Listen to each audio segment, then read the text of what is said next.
is a technique so old that the people who first used it were worried about falling off their horses. Not a figurative worry, a literal one. If the seam on your saddle failed mid-ride, you fell.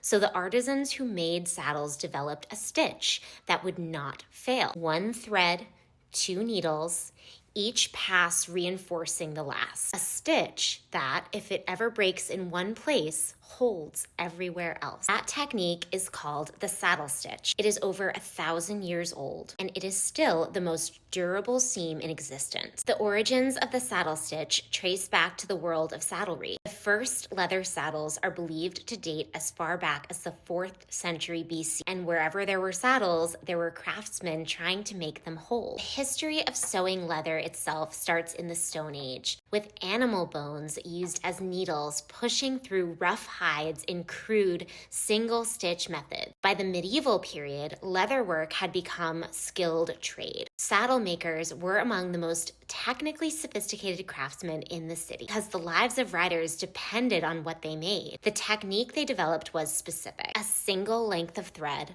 a hole pierced through the leather with an awl, two needles, one on each end of the thread, passed through the same hole from opposite sides, each reinforcing the other. Unlike a simple running stitch, where the thread loops from one side only, the saddle stitch creates two independent lines of thread that crisscross through every hole. If one breaks, the other holds. Before the Industrial Revolution and before sewing machines, all leather goods were sewn by hand. The saddle stitch was simply how it was done, and it was not a luxury technique, but the only technique. That changed in the mid-19th century.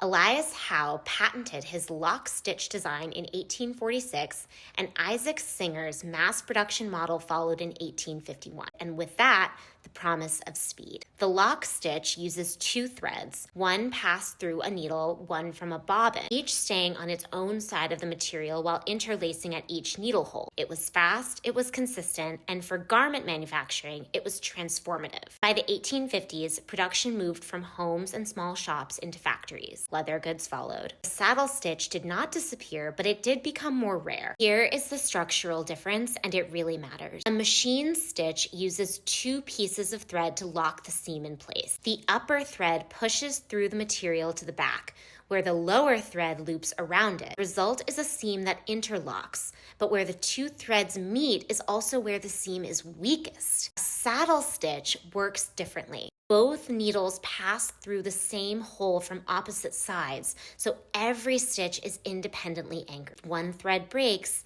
the seam doesn't unravel.